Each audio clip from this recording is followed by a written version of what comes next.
No. We're just getting started with Brand Buzz 10 years in. Can you believe it? We're coming up on the anniversary, right? Yeah, May. Anniversary. Anniversaries are wonderful. They are fantastic. You're wonderful. We're going to Why, call it thanks. Brandiversary. A brandiversary. Y'all are too cute. No, all I know is I keep throwing out those kind of cool things like that. One day Jackie calls and says, "Hey, another one of my employees is pregnant. We might need someone, Rob."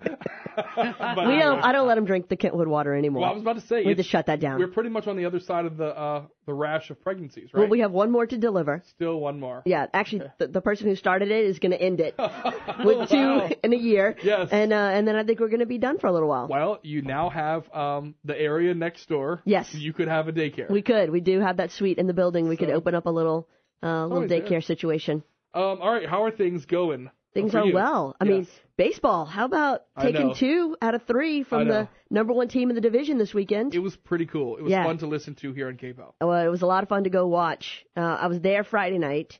Then I had to leave after the game and drive to New Orleans for a volleyball tournament, last one of the season. Yeah. And then drove back in time for the game on Sunday. So I listened on Saturday. I had to tell Bernie when I came in this morning, I know we do this every day, and we talk to Daniel, and we know everything that's going on with the traffic for the weekend and everything, but I was not expecting it was going to be as cold as it was.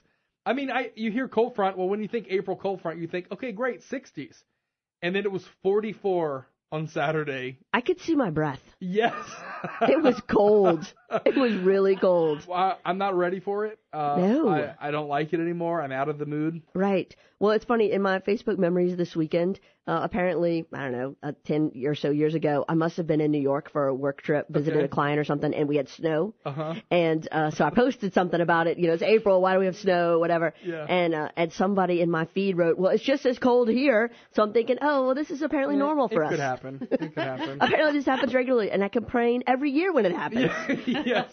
It's just because I like to just ease into every season. I don't like to go back and forth. Right. Let's just ease on into summertime. Well, I don't know where spring is, because obviously we're skipping it, because always, for as long as I can remember, the very first true heat wave that makes you sweat as soon as you walk outside is Festival International. Well, yep. And that's in 3 weeks. So we're going to have 3 weeks of spring, I guess. Maybe that's it. And then we're going to roll right into summer. Right into it. All right, what are we talking about today on the blog? Well, before we get to that, my favorite thing that I saw this weekend was somebody saying that winter, Mother Nature, is like the person you're having a fight with, and she keeps leaving the room, and they come back and say, one more thing. And that's what I feel like this has been. It's the one more thing argument. It has been one more thing. I mean, really, because you think, oh, it's over, and then one more time. Yeah. That's right. And then I'm still trying to get my grass to come back from being gray from the winter time. Yeah. And my next door neighbor, first of all, I know they listen, but my next door neighbors both decided to put ryegrass down. Oh, in so the you look time. really bad. So I look like crap. Like, I look like Charlie Brown Christmas, spring, everything. I had to dig up a tree this weekend, you know, and they look great. I mean, they look like the Masters tournament, course on both sides. And I'm like, look, guys, I have a job. I don't have time to cut my grass every 2 days, so that's why I can't do the rye. Right. Rye grows too fast. My neighbor on the one side does the rye and then resods when he needs to. No, his yard looks impeccable. So he has no job and unlimited No, funding. he and his wife both have really good jobs. That's how they can afford to spend the money on the grass. It works. Yeah, it's the grass Olympics. I call it the lawn Olympics Nice. because I live around a bunch of people who are retired. Right. And guess what? They have plenty of time to make sure their grass is perfect. And so when we were looking for a lawn person, it's nothing extravagant. It's because I don't want to do it. Right. We were looking for a lawn person. I might have pitched the idea to a couple of my neighbors. Could I just pay you? Right. They're invested because they have to look at it every day. They have the equipment. They don't have to get a trailer. Sure. Like, can I just pay you like $50 a month? Well, that's kind of low. That's Is on it the low low? side, yeah. Yeah, but they're neighbors. I mean, But come they're on. neighbors. It's a mutual. They're mutual beneficiaries. Of Yes. it. Yeah, I'm pretty sure they're looking at Because your they have to yard look at thinking it. that's going to take a lot of work. There's no way $50 is worth it. We're working on it. Yeah, I was just saying, maybe $50 a week. I like this guy, how he's thinking, though. But I do like that because you're thinking, hey, when you're out doing yours, just come on over. Or That's when, right. just come on over and you have to look at it too. Right. So it's only fair. Well, there's a lot of pressure in the Saint Streets, especially during the azalea trail because everybody's driving around looking at the pretty azaleas. Yes. So we're forced to kind of step up our game. Who handles the median? I want to know this. Who handles the median? Okay, so here's the thing about the median. First of all, if you had a house in the same streets, you could be in our neighborhood Facebook group, which is worth the price of admission to having a house in the same streets. Yes. Because there's a lot of discussion about the median. Yes. So depending on the block determines who handles the median. In some blocks, the residents do it. You know, I'll take my side of the median, you take your side of the median. In some blocks, they've just given up.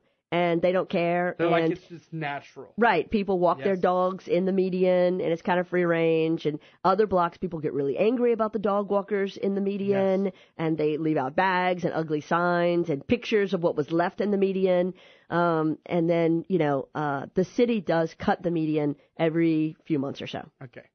So it's still, I was always curious about that, because it does look different depending on which block you're in. It does, and really, because it's all up for grabs. We don't have an HOA, so it's a free-for-all. Yeah. The challenge, though, is more times than not, in the 19 years we've lived in our house, the street sweeper will come through, and then the next day the guy will cut the grass. So and I think, could y'all flip that schedule? Just talk to each other. Right. Yeah. City government. And could people maybe pick up after their dogs? Because there is a pooper scooper law. Well, here's the thing about that. Okay. If it's in the yard, everybody's like, that's a no-no. You really don't do that. But in the median, it's kind of like a dog park. See, no one knows. And no one takes ownership over it. Right. There was a neighbor who... Reclaim your median, peeps! There was a neighbor who started an effort to fund some stations with bags and stuff. Right. And another neighbor suggested that there were these already present waterproof metal receptacles that would be perfect for it. They're sealed off. They're great. They're blue. You can find it on the West St. Mary Boulevard mailbox. Right, the mailbox. So that started, we get 300-400 post threads in our neighborhood group based on what people are sharing. I'm so Oh my gosh. No, it's really fun. It's really fun. I don't want to be any part of your group anymore. I don't know. My group is funny. It makes me laugh a lot. All right, can we talk about the blog now? I guess we can. Okay. It's interesting stuff today. It is. It's always interesting. Thanks. Yeah, like you say today, like that's rare. This one's all right. Well, it's about video, and it's about how we use video. It used to be if you were going to produce a video, then you were going to air it on TV. And now you've got all these options when you produce a video, because you can put it on YouTube, you can put it on Facebook, Instagram, your own website, and you can put it on broadcast, cable, Hulu. You've got a lot of options. The biggest hurdle I think a lot of people used to have with video was the expense of it. Yes. But now, I'm not going to mention any names, but I know there have been news packages produced with iPhone video. Oh, sure. And it looked good. Absolutely. Absolutely. There's been TV commercials. Yeah. iPhone is making their commercials with iPhones. Wow. Right. That's cool. Right. So you still have to have a talent. Because I find, and I see this a lot with photography, you can buy the most expensive, nicest camera in the world, but if you don't have an eye for photographs and composition, then your pictures aren't going to look as good as an actual photographer. They're still going to look like right. So, wind up yeah, camera. I'm all for doing it on a budget, especially if it's a locally produced spot, it's going to air in a local market. It doesn't have to be a Super Bowl caliber expense budget. But you do want to have something that looks good and properly represents you. I don't want everybody taking to the streets today, pulling out their flip phones, recording a video and thinking, I'm going to air this. Well, say no to vertical video. Please, for the love of all things, do it horizontal. Turn your video sideways, because unless y'all are different, everyone's TVs are mounted on their wall. Right. Horizontally. Yeah. Unless you want to use up the space differently and put it up and down, it makes no sense for you to ever... I wish that Facebook Lives would catch on because they expect vertical. Yeah. And so they're the only ones that fit that requirement. You can do it, but you have to know how to change the setting in your phone. Right. And that's what's unfortunate, because then all you end up is this crazy up and down video. Right. Anyway. It's just crazy town. But video is important, though. Video is very important. Look for video. At the end of the day, I could name a bunch of radio spots we would know we'd be familiar with. I could name a bunch of videos we would know we'd be familiar with because they hit so many senses. That's going to be probably the extent of things we'll all immediately identify off of a sound bite or a line or a clip. Those are powerful tools. And so when we talk about video this week, it really is powerful because of all the senses it engages. Jaci Russo, Brand Buzz. We will get this segment and this week's blog up at kpel965.com. And there's a podcast Oh, a new podcast for this week. Absolutely. Awesome. You Go got to find listen that to that too. episode.